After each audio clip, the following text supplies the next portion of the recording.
ಬಿಡದಿ ಪಟ್ಟಣದಲ್ಲಿ ಹದಗೆಟ್ಟ ರಸ್ತೆಗಳು, ಜಲ್ಲಿಕಲ್ಲು, ಧೂಳಿನಿಂದ ರಸ್ತೆ ಅಧ್ವಾನ. ಜೆಡಿಎಸ್ ಕಾಂಗ್ರೆಸ್ ಅನುದಾನದ ಸಮರ, ಪುರಸಭೆ ಅಧಿಕಾರಿಗಳು ಕಂಗಾಲು.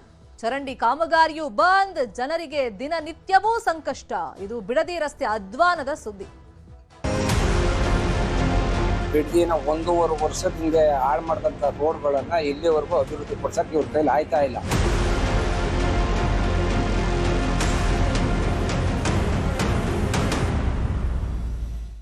ಬೆಂಗಳೂರು ದಕ್ಷಿಣ ಜಿಲ್ಲೆಯ ಬಿಡದಿಯಲ್ಲಿ ರಸ್ತೆ ಅಧ್ವಾನ ಎದ್ದು ಹೋಗಿದೆ. ಜಲ್ಲಿಕಲ್ಲು, ಧೂಳಿನಿಂದ ರಸ್ತೆ ಕೂಡಿದೆ. ಪರಿಣಾಮ ಜನ ಅಲ್ಲಿ ಓಡಾಡಬೇಕು ಅಂತಂದ್ರೆ ಪ್ರತಿದಿನ ಸಂಕಷ್ಟ ಪಡಬೇಕು. ದಿನನಿತ್ಯವೂ ಧೂಳಿನಲ್ಲಿ ಕಾಲ ಕಳೀತಾ ಇದ್ದಾರೆ ಜನ. ಇದರಿಂದ ಸಹಜ ಆರೋಗ್ಯ ಸಮಸ್ಯೆಗಳು ಬರ್ತಾ ಹೋಗುತ್ತೆ. ಇದಕ್ಕೊಂದು ಪರಿಹಾರ ನಮಗೆ ಬೇಕು ಅಂತ ಕೇಳ್ತಾ ಇದ್ದಾರೆ. ಪ್ರಮುಖವಾಗಿ ಬಿಡದಿಯಿಂದ ಕೇತಗಾನಹಳ್ಳಿ ರಸ್ತೆ ಹಾಳಾಗಿದೆ. ಚರಂಡಿ ಕಾಮಗಾರಿ ಮಾಡಕ್ ಶುರು ಮಾಡಿದ್ರು, ಅರ್ಧಕ್ಕೆ ನಿಲ್ಲಿಸಿದ್ದಾರೆ. ಜನಸಾಮಾನ್ಯರಿಗೆ ಇದರಿಂದ ಪ್ರತಿದಿನಾನೂ ತೊಂದರೆ ಆಗ್ತಾ ಇದೆ. ಬಿಡದಿ ಪುರಸಭೆಯಲ್ಲಿ ಜೆಡಿಎಸ್ ಪಕ್ಷದ ಅಧಿಕಾರ ಇದೆ. ಮಾಗಡಿ ವಿಧಾನಸಭಾ ಕ್ಷೇತ್ರಕ್ಕೆ ಒಳಪಡುತ್ತೆ ಬಿಡದಿ. ಸದ್ಯ ಶಾಸಕರಾಗಿ HC ಬಾಲಕೃಷ್ಣ ಇದ್ದಾರೆ. ಈ ಹಿನ್ನೆಲೆಯಲ್ಲಿ ಇಲ್ಲಿ ಸಮಸ್ಯೆ ಏನಾಗ್ತಿದೆ, ರಾಜಕೀಯ ಜಟಾಪಟಿ ನಡೀತಾ ಇದೆ ಅಂತ ಜನ ಆರೋಪ ಮಾಡ್ತಾ ಇದ್ದಾರೆ. ಕಾಂಗ್ರೆಸ್ ಹಾಗೇನೆ ಜೆಡಿಎಸ್ ನಡುವೆ ಅಧಿಕಾರದ ಕಿತ್ತಾಟ ನಡೀತಾ ಇದೆ.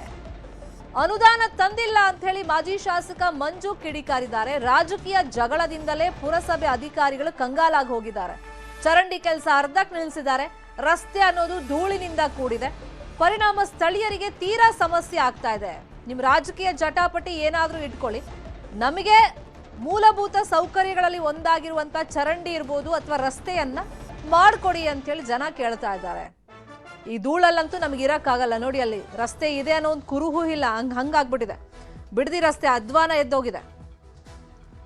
ಈಗ ಅಲ್ಲಿ ಸಂಚಾರ ಮಾಡೋದು ಒಂದು ಕಷ್ಟ ಆದ್ರೆ, ಅಲ್ಲಿ ಸುತ್ತಮುತ್ತ ಇರುವಂತ ಮನೆಗಳಲ್ಲಿ ಪ್ರತಿದಿನ ಧೂಳಿನ ಸಮಸ್ಯೆ, ಇದರಿಂದ ಆರೋಗ್ಯ ಸಮಸ್ಯೆ ಉಂಟಾಗುತ್ತೆ. ಜೆಡಿಎಸ್ ಮತ್ತೆ ಕಾಂಗ್ರೆಸ್ ಇಂದ ಅನುದಾನದ ಕಿತ್ತಾಟ ನಡೀತಾ ಇದೆ. ಇಲ್ಲಿನ ಶಾಸಕರು ಅನುದಾನನೇ ತರ್ತಾ ಇಲ್ಲ ಅಂತೇಳಿ ಜೆಡಿಎಸ್ ಆರೋಪ ಮಾಡ್ತಾ ಇದೆ. ಇದರಿಂದಾಗಿ ಪುರಸಭೆ ಅಧಿಕಾರಿಗಳು ಏನ್ ಮಾಡ್ಬೇಕು ಅಂತ ಗೊತ್ತಾಗದೆ ಅವರು ಕೂಡ ಈಗ ಒಂಥರ ಈ ತ್ರಿಶಂಕು ಪರಿಸ್ಥಿತಿ ಅಂತಾರಲ್ಲ, ಯಾರ ಮಾತು ಕೇಳೋದು ಅಂತ ಅವ್ರಿಗೂ ಕನ್ಫ್ಯೂಷನ್. ಸ್ಥಳೀಯವಾಗಿರ್ತಕ್ಕಂಥ ಶಾಸಕರು, ಜನಪ್ರತಿನಿಧಿಗಳು ಸರ್ಕಾರದ ಮೇಲೆ ಒತ್ತಡ ತಂದು ಒಂದು 100 ಕೋಟಿಯಷ್ಟು ಹಣವನ್ನು ತಂದು ಅಭಿವೃದ್ಧಿ ಪಡಿಸ್ಬೇಕು ಹಂತವಾಗಿ ಅಂತೇಳಿ ಒಂದು ತಲೆಯಲ್ಲಿ ಇಟ್ಕೊಂಡಿದ್ರೆ ಇಷ್ಟು ಈ ರಸ್ತೆ ಹಾಳಾಗ್ತಿರ್ಲಿಲ್ಲ. ಇವತ್ತವರೆಗೂ ಕೂಡ ಸರ್ಕಾರದಿಂದ ಒಂದು ಬಿಡಿಗಾಸನ್ನು ಕೂಡ ಇವತ್ತು ತಂದಿಲ್ಲ. ಹಿಂದೆ ಕುಮಾರಸ್ವಾಮಿ ಅವರು ನಾನು ಶಾಸಕನೇ ಇದ್ದ ಸಂದರ್ಭದಲ್ಲಿ 10 ಕೋಟಿ ವಿಶೇಷ ಅನುದಾನ ಬಿಡದಿ ಕೊಟ್ಟಿದ್ದು. ಅದರಲ್ಲಿ ಈಗ 6 ಕೋಟಿ ನಾವು ಖರ್ಚು ಮಾಡಿದ್ವಿ. ಇನ್ನು 4 ಕೋಟಿಯನ್ನು ಇವತ್ತು ಖರ್ಚು ಮಾಡಿ ಈ ಮುಖ್ಯ ರಸ್ತೆ ಮತ್ತು ಈ ಲಿಂಕ್ ರಸ್ತೆಗಳನ್ನು ಮಾಡ್ತಾ ಇರ್ತಕ್ಕಂಥದ್ದು. ಸೊ ನಾನು ಹೇಳೋದು ಅಂದರೆ, ಪುರಸಭೆ ಈಗ ಆಡಳಿತ ನಮ್ಮ ವಶದಲ್ಲೇ ಇದೆ. ಆದರೂ ಕೂಡ ಪುರಸಭೆಯಲ್ಲಿ ಬರ್ತಕ್ಕಂಥ ಟ್ಯಾಕ್ಸ್ ಕಲೆಕ್ಷನಲ್ಲಿ ರಸ್ತೆಗಳನ್ನು ಮಾಡಿಸ್ಲಿಕ್ಕೆ ಸಾಧ್ಯ ಆಗಲ್ಲ. ಯಾವುದಾದ್ರೂ ಚರಂಡಿ, ಯಾವುದಾದ್ರು ಸಣ್ಣ ಪುಟ್ಟ ರಸ್ತೆ ಮಾಡ್ಬೋದು. ಸೊ ವಿಶೇಷ ಅನುದಾನವನ್ನು ತಂದು ಅಭಿವೃದ್ಧಿ ಪಡಿಸೋಕ್ಕೆ ಇವ್ರ ಕೈಲಿ ಸಾಧ್ಯ ಆಗ್ತಿಲ್ಲ. ಬಿಡದಿ ಮುಖ್ಯ ರಸ್ತೆ ಏನಿದೆ, ಅಂಗಡಿಗಳದ್ದು ಏನಿದೆ ರೋಡು, ಅದರಲ್ಲಿ ಸರ್ 2 ಡ್ರೈನ್ ವರ್ಕ್ ನಡೀತಾ ಇದೆ. ಅಂದರೆ ಒಂದೊಂದು ಭಾಗದಲ್ಲಿ 30 ಲಕ್ಷ ಮತ್ತೆ ಆಪೋಸಿಟ್ 30 ಲಕ್ಷ. ಅದು ಒಂದು ಕಾಮಗಾರಿ ಮುಗಿದ ತಕ್ಷಣನೇ ಎದುರುಗಡೆ ತಗೊಳ್ತಿದ್ದಾರೆ. ನಂತರದಲ್ಲಿ ರಸ್ತೆದು 30 ಲಕ್ಷದ್ದು ಮತ್ತೆ ಇನ್ನೊಂದು ಮುಂದೆದ್ದು ಒಟ್ಟು 400 ಮೀಟ್ರು ಏನಿದೆ ಅಷ್ಟದ್ದು 78 ಲಕ್ಷದ ಕಾಮಗಾರಿ ನಡೀತಾ ಇದೆ ಸರ್. ಇದೇನಂತಂದ್ರೆ ಅಲ್ಲಿ ಕ್ರೌಡೆಡ್ ಏರಿಯಾ ಆಗಿರೋದ್ರಿಂದ, ಅಂದರೆ ವ್ಯಾಪಾರ ವಹಿವಾಟು ಪ್ರತಿದಿನ ಜಾಸ್ತಿ ಆಗ್ತಾ ಇರೋದ್ರಿಂದ ಅಲ್ಲಿ ಕೆಲಸ ಮಾಡಲಿಕ್ಕೆ ಕಾಂಟ್ರಾಕ್ಟರ್ಸ್ಗೆ ಸ್ವಲ್ಪ ಸಮಯ ಜಾಸ್ತಿ ತಗೊಳ್ತಾ ಇದೆ. ಇದನ್ನು ಕಂಪ್ಲೀಟ್ ಮಾಡ್ಕೊಡ್ತಾರೆ ಸರ್ ಸದ್ಯದಲ್ಲೇ. ಕೇತಗಾನಹಳ್ಳಿ ರಸ್ತೆ ಮಾತ್ರ ಅದು SSC ಸ್ಪೆಷಲ್ ಗ್ರಾಂಟ್ ಅಲ್ಲಿ ತಗೊಂಡಿರುವಂತ ವರ್ಕ್ ಸರ್. ಅದು ಸರ್ಕಾರದಿಂದ ಅನುದಾನ ಬಿಡುಗಡೆ ಆಗಬೇಕು. ಅದು ನಿರ್ಮಿತಿ ಕೇಂದ್ರಕ್ಕೆ ಬಿಡುಗಡೆ ಆಗುತ್ತೆ. ಅಲ್ಲಿನ ಗುತ್ತಿಗೆದಾರರು ಕೆಲಸ ಪ್ರಾರಂಭಿಸ್ತಾರೆ ಸರ್. ಇವತ್ತು ಏನು ನಮ್ಮ ದುಡ್ಡನ್ನ, ತೆರಿಗೆ ದುಡ್ಡನ್ನ ತಗೊಂಡು ಇವರು ಶೋಕಿಗಳನ್ನ ಮಾಡ್ತಾ ಇದ್ದಾರೆ ಹೊರತು ಯಾವುದೇ ತರಕ್ಕೂ ದುರ್ಬಳಕೆ ಮಾಡ್ಕೊಂಡಿದ್ದಾರೆ ಹೊರತು ಕಾಮಗಾರಿ ಅಂತೂ ಮಾಡ್ತಾ ಇಲ್ಲ ಸರ್. ಈ ಕಾಮಗಾರಿ ಮಾಡಿ ಬೇಗ ಜನಗಳಿಗೆ ಕಾಯಿಲೆಗಳು ಬರ್ತಾ ಇದೆ, ಧೂಳುಗಳು ಜಾಸ್ತಿ. ಇವತ್ತು ನೋಡಿ ರಸ್ತೆಗಳು ಒಂದೊಂದು ಅಭಿವೃದ್ಧಿ, ಯಾವ್ದಾನ ಒಂದು ರೋಡನ್ನ ಮಾಡಿದ್ದಾರೆ. ಇವತ್ತು 24 ಜನ ಏನು ಮೆಂಬರ್ಗಳಿದ್ದಾರೆ, ಇವ್ರ ಯೋಗ್ಯತೆಗೆ ಯಾವ್ದಾನ ಒಂದು ರೋಡ್ ಮಾಡಿದ್ದಾರೆ ಅಂತ ಹೇಳಿಸಿ ಸರ್ ನೋಡೋಣ. ಇವತ್ತು ನಮ್ಮ ತೆರಿಗೆ ಹಣದಲ್ಲಿ ನುಂಗಿ ತೇಳ್ತಾ ಇರ್ತಕ್ಕಂಥ ಜನ ಇವತ್ತು ಸದಸ್ಯರುಗಳು ಯಾರು ಕೂಡ ಇದರಲ್ಲಿ ಎಲ್ಲರೂ ಭಾಗಿಯಾಗಿದ್ದಾರೆ. ಎಲ್ಲ ಹಗರಣಗಳಲ್ಲಿ ಅವರೇ ಯಾವುದೇ ತರದ ಪ್ರತಿಯೊಂದು ಕಾರ್ಯ ಕೂಡ ಮಾಡ್ತಾ ಇಲ್ಲ. ಡಾಬರೀಕರಣ ಆಗಲಿ, ರಸ್ತೆ ಯಾವುದೇ ಅಭಿವೃದ್ಧಿ ಯಾವುದೂ ಇಲ್ಲ ಸರ್. ನೀರುಗಳು ಇವತ್ತು ನೀರಿಲ್ಲ. ಇವತ್ತು ಈ ಜನಗಳಿಗೆ ಕಾಯಿಲೆ ಕಸಗಳನ್ನ ತಂದು ಇವತ್ತು ಹಾಳು ಮಾಡ್ತಾ ಇರ್ತಕ್ಕಂಥವ್ರು ಪುರಸಭೆ ಅಧಿಕಾರಿಗಳು ಏನ್ ಕೆಲಸ ಆಗಿದೆ ಅಂತ ಕೂಡ ಒಬ್ಬ ಬಂದು ನೋಡಲ್ಲ ರೋಡ್ಗೆ. ಇವತ್ತು ಒಬ್ಬ ಮುಖ್ಯ ಅಧಿಕಾರಿ ಒಳಗಡೆ ಕುಂತ್ಕೊಂಡು AC ರೂಮ್ ಮೇಲೆ ಕುಂತ್ಕೊಂಡಿದ್ದಾರೆ. ಇವತ್ತು ಯಾವ್ದಾನ ಒಂದು ಬೀದಿಗೆ ಬಂದವ್ರೆ ಅಂತ. ಇದೇ ವಿಚಾರವಾಗಿ ಇನ್ನಷ್ಟು ಡೀಟೇಲ್ ಆಗಿ ಇನ್ಫಾರ್ಮೇಶನ್ ಕೊಡ್ತಾ ಹೋಗೋದಕ್ಕೆ ನೇರ ಸಂಪರ್ಕದಲ್ಲಿ ಕನೆಕ್ಟ್ ಆಗಿದ್ದಾರೆ ನಮ್ಮ ರಿಪೋರ್ಟರ್ ವೆಂಕಟೇಶ್. ಈಗ ಚರಂಡಿ ಕಾಮಗಾರಿ ನಡೆಸ್ತಾ ಇದ್ರು, ಅದು ಅರ್ಧಕ್ಕೆ ನಿಲ್ಸಿರೋದ್ ಕಾರಣ ಏನು? ಪುರಸಭೆ ಹತ್ರ ಕಂಪ್ಲೀಟ್ ಅನುದಾನನೇ ಇಲ್ಲ ಅಥವಾ ದುಡ್ಡೇ ಇಲ್ಲ ಅಂತಾನ? ಮತ್ತೆ ಈ ಬಗ್ಗೆ ಈಗ ಶಾಸಕರ ಮೇಲೂ ಕೂಡ ಒಂದಿಷ್ಟು ಆರೋಪಗಳಿದೆ, ಅನುದಾನ ಸರಿಯಾಗಿ ತರ್ತಾ ಇಲ್ಲ ಅಂತ. ಇದಕ್ಕೆ ಶಾಸಕರು ಏನ್ ಹೇಳ್ತಾ ಇದ್ದಾರೆ? ಶರ್ಮಿತಾ, ಏನಂದ್ರೆ ಈಗ ಬೆಂಗಳೂರು ದಕ್ಷಿಣ ಜಿಲ್ಲೆಯ ಬಿಡದಿ ಪಟ್ಟಣ ಏನಿದೆ ಅದು ಗ್ರೇಟರ್ ಬೆಂಗಳೂರು ವ್ಯಾಪ್ತಿಗೆ ಬರ್ತದೆ. ಆದ್ರೆ ಬಿಡದಿ ಪಟ್ಟಣದಲ್ಲಿ ಒಂದು ರಸ್ತೆಗಳು ಸರಿ ಇಲ್ಲದೆ ಇರತಕ್ಕಂಥದ್ದು ಕೂಡ ಇಲ್ಲಿ ಗಮನ ಸೆಳೀತಾ ಇದೆ. ಯಾಕಂದ್ರೆ ಇಲ್ಲಿ ಒಂದು ಕಡೆ ಶಾಸಕರಾಗಿರುವಂತ HC ಬಾಲಕೃಷ್ಣ ಅವರು ರಾಜ್ಯ ರಸ್ತೆ ನಿಗಮದ ಅಧ್ಯಕ್ಷರಾಗಿ ಕಾರ್ಯವನ್ನು ನಿರ್ವಹಿಸ್ತಾ ಇದ್ದಾರೆ. ಅವರು ಕೂಡ ಕ್ಷೇತ್ರಕ್ಕೆ ಬಹಳಷ್ಟು ಅನುದಾನವನ್ನು ಕೂಡ ತರ್ತಾ ಇದ್ದಾರೆ. ಆದ್ರೆ ಬಿಡದಿ ಪಟ್ಟಣದಲ್ಲಿ ಈ ರೀತಿಯ ಅವ್ಯವಸ್ಥೆ ಆಗಿರ್ತಕ್ಕಂಥದ್ದು ಅಲ್ಲಿ ಸ್ಥಳೀಯವಾಗಿ ಏನು ಪುರಸಭೆ ಆಡಳಿತ ಇದೆ ಆ ಪುರಸಭೆ ಆಡಳಿತದಿಂದಾಗಿ. ಯಾಕೆಂದ್ರೆ ಅಲ್ಲಿ 14 ಜನ ಕಾಂಗ್ರೆಸ್ನ ಸದಸ್ಯರು ಆಯ್ಕೆಯಾಗಿದ್ದಾರೆ, 9 ಜನ JDS ನ ಸದಸ್ಯರು ಆಯ್ಕೆಯಾಗಿದ್ದಾರೆ. ಆದ್ರೆ 9 ಜನ ಕಾಂಗ್ರೆಸ್ನ ಸದಸ್ಯರು ಆಯ್ಕೆಯಾಗಿದ್ದಾರೆ, 14 ಜನ JDS ನ ಸದಸ್ಯರು ಆಯ್ಕೆಯಾಗಿದ್ದಾರೆ. ಅಲ್ಲಿ ಪುರಸಭೆ ಆಡಳಿತವನ್ನ JDS ಪಕ್ಷ ಅಧಿಕಾರದ ಚುಕ್ಕಾಣಿಯನ್ನ ಹಿಡಿದಿದೆ. ಆದ್ರೆ ಎಲ್ಲೋ ಒಂದು ಕಡೆ ಅಲ್ಲಿ ಪುರಸಭೆಯ ಜನಪ್ರತಿನಿಧಿಗಳು ಯಾರು ಆಯ್ಕೆಯಾಗಿದ್ದಾರೆ ಅವರಿಗೆ ಸರಿಯಾದ ಒಂದು ಸಮನ್ವಯ ಕೊರತೆ ಇದೆ. ಯಾಕಂದ್ರೆ ರಾಜಕೀಯವಾಗಿ ಎರಡೂ ಪಕ್ಷದ ಕಾರ್ಯಕರ್ತರು ಕಿತ್ತಾಡ್ತಾ ಇದ್ದಾರೆ. ಇದರಿಂದಾಗಿ ಅಲ್ಲಿ ಅಭಿವೃದ್ಧಿ ಕುಂಠಿತ ಆಗ್ತಾ ಇದೆ. ಯಾಕಂದ್ರೆ ಅಲ್ಲಿ ಏನು ಬಿಡದಿ ಪುರಸಭೆಯಲ್ಲಿ ಇರ್ತಕ್ಕಂತಹ ಏನು ಮುಖ್ಯ ಅಧಿಕಾರಿ ಯಾರಿದ್ದಾರೆ ಅವರು ಮಾಧ್ಯಮಗಳಿಗೆ ಒಂದು ಹೇಳಿಕೆಯನ್ನು ಕೂಡ ಕೊಡ್ಲಿಕ್ಕೆ ಅಲ್ಲಿ ಹಿಂಜರಿತಾ ಇದ್ದಾರೆ. ಯಾಕಂದ್ರೆ ನಮ್ಗೆ ಇಲ್ಲಿ ರಾಜಕೀಯವಾಗಿ ಸಾಕಷ್ಟು ಸಮಸ್ಯೆ ಇದೆ, ನಾವೇನಾದ್ರೂ ಮಾಹಿತಿ ಕೊಡ್ತು ಅಂದ್ರೆ ಈಗ JDS ನ ಸದಸ್ಯರು ಇಲ್ಲಿ ನಮ್ಮ ವಿರುದ್ಧ ಮಾತನಾಡ್ತಾರೆ. ಇಲ್ಲಿ ಒಂದು ಕಡೆ ಕಾಂಗ್ರೆಸ್ ಪಕ್ಷದ ಶಾಸಕರು ಆಡಳಿತವನ್ನ ನಡೆಸ್ತಾ ಇದ್ದಾರೆ, ಮತ್ತೊಂದು ಕಡೆ ಪುರಸಭೆಯಲ್ಲಿ JDS ಪಕ್ಷ ಅಧಿಕಾರವನ್ನ ಹಿಡಿದಿದೆ. ಇದರಿಂದಾಗಿ ನಮಗೆ ಸಾಕಷ್ಟು ಸಮಸ್ಯೆ ಆಗ್ತದೆ ಅನ್ನುವಂತ ಅಳಲನ್ನ ಅವರು ತೋರ್ಕೊಡ್ತಾರೆ.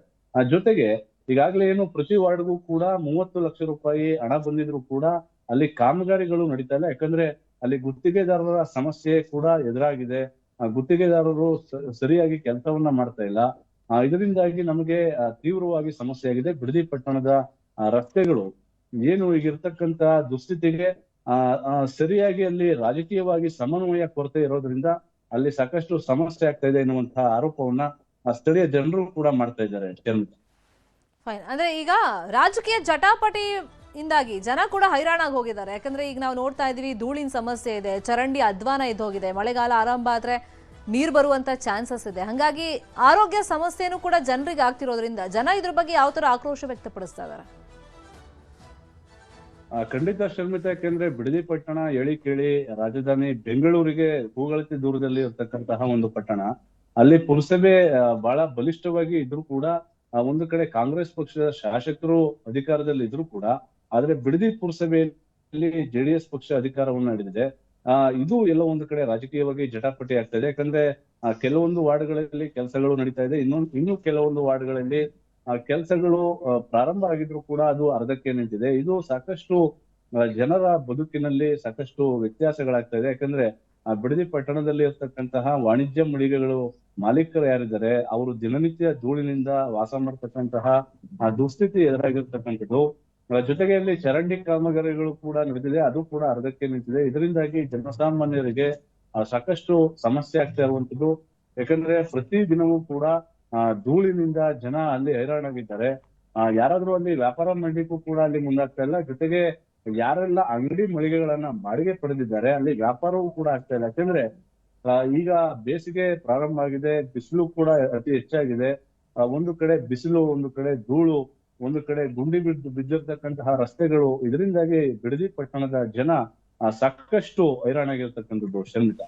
ಈಗ 6 ತಿಂಗಳಾಯ್ತು ಈ ರೀತಿ ರಸ್ತೆ ಸಂಪೂರ್ಣ ಹಾಳಾಗಿದ್ರು ಕೂಡ ಇದ್ರ ಬಗ್ಗೆ ಗಮನ ಹರಿಸ್ತಾ ಇಲ್ಲ. ಒಂದ್ ಕಡೆ ಪುರಸಭೆನೂ ದುಡ್ಡಿಲ್ಲ ಅಂತ ಹೇಳ್ತಿದೆ, ಇನ್ನೊಂದ್ ಕಡೆ ಶಾಸಕರು ಅನುದಾನ ತಂದಿಲ್ಲ ಅನ್ನೋ ಆರೋಪ.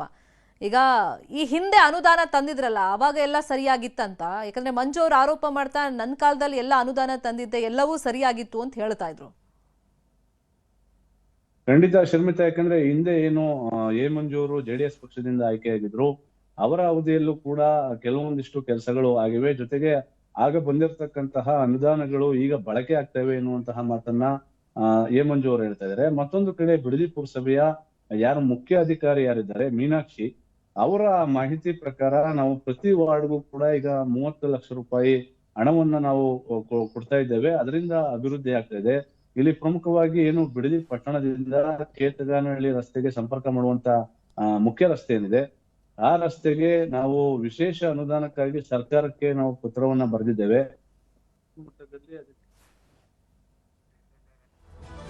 ಫೈನ್, ಸಂಪರ್ಕ ಕಡಿತ ಆಗಿದೆ. ಬಿಡದಿ ರಸ್ತೆ ಅಧ್ವಾನ ಇದ್ದು ಹೋಗಿದೆ. 6 ತಿಂಗಳಿಂದ ಇದೇ ಪರಿಸ್ಥಿತಿ ಇದೆ ನೋಡಿ. ಒಂದು ವೆಹಿಕಲ್ ಹೋದ್ರೆ ಎಷ್ಟು ಧೂಳು ಬರುತ್ತೆ. ಅಲ್ಲಿ ಅಕ್ಕಪಕ್ಕ ವ್ಯಾಪಾರ ಮಾಡೋರ್ಗೂ ಕಷ್ಟ. ಇನ್ನು ಮನೆ ಇದ್ದವ್ರಿಗೆ ಏನು ಮಾಡ್ತಾರೆ, ಖಾಲಿ ಮಾಡ್ಕೊಂಡಂತೂ ಹೋಗೋಕ್ಕಾಗಲ್ಲ. ಬಟ್ ಇದೇ ಧೂಳು ತಿಂದ್ಕೊಂಡು ಈಗ ಜೀವನ ಕಳೀತಾ ಇದ್ದಾರೆ. ಹಣ ಇಲ್ಲದೆ ಕೈ ಚೆಲ್ಲಿ ಕುತ್ಕೊಂಡ್ಬಿಟ್ಟಿದೆ ಪುರಸಭೆ. ಚರಂಡಿ ಕೆಲಸ ಮಾಡಿದ್ದಾರೆ, ಅರ್ಧಕ್ಕೆ ನಿಲ್ಲಿಸಿದ್ದಾರೆ. ರಸ್ತೆ ಕೆಲಸ ಮಾಡೋಕ್ಕಾಗ್ತಿಲ್ಲ, ಕಾರಣ ಅನುದಾನ ಇಲ್ಲ ಅಂತ ಹೇಳ್ತಿದ್ದಾರೆ. JDS ಅಲ್ಲಿ ಅತಿ ಹೆಚ್ಚು ಸದಸ್ಯರಿರೋದು. ಇನ್ನೊಂದು ಕಡೆ ಕಾಂಗ್ರೆಸ್ನ ಶಾಸಕರಿರೋದು ಬಾಲಕೃಷ್ಣ ಅವರು. ಅನುದಾನ ಹೊಸದಾಗಿ ತಂದಿಲ್ಲ ಅಂತೇಳಿ JDS ಅವರು ಆರೋಪ ಮಾಡ್ತಾ ಇದ್ದಾರೆ. ಒಟ್ಟಲ್ಲಿ ರಾಜಕೀಯ ಜಟಾಪಟಿಯಿಂದಾಗಿ ಜನರಿಗೆ ನಿತ್ಯ ಸಂಕಷ್ಟದ ಪರಿಸ್ಥಿತಿ. ಸ್ಥಳೀಯ ನಿವಾಸಿಗಳಂತೂ ನಮ್ಗೆ ಇರೋಕ್ಕೆ ಸಾಧ್ಯ ಆಗ್ತಿಲ್ಲ, ಜೀವನ ನಡೆಸೋದು ಹಿಂಗಾದ್ರೆ ಒಂದು ರೋಡು, ಒಂದು ಚರಂಡಿ, ಅವೆಲ್ಲ ಒಂದು ಕನಿಷ್ಠ ಮೂಲ ಸೌಲಭ್ಯಗಳು ಅಂದರೆ ಪ್ರತಿಯೊಬ್ಬರಿಗೂ ಬೇಕಾಗಿರುವಂಥದ್ದು ಸರ್ಕಾರ ಕಲ್ಪಿಸ್ಕೊಡ್ಬೇಕು. ಇದನ್ನೇ ಕಲ್ಪಿಸ್ಕೊಡ್ಲಿಲ್ಲ ಅಂದರೆ ಹೆಂಗೆ ಅಂತೇಳಿ ಪ್ರಶ್ನೆ ಮಾಡ್ತಾ ಇದ್ದಾರೆ. ಈ ಸುದ್ದಿಯನ್ನು ಫಾಲೋ ಅಪ್ ಮಾಡಿ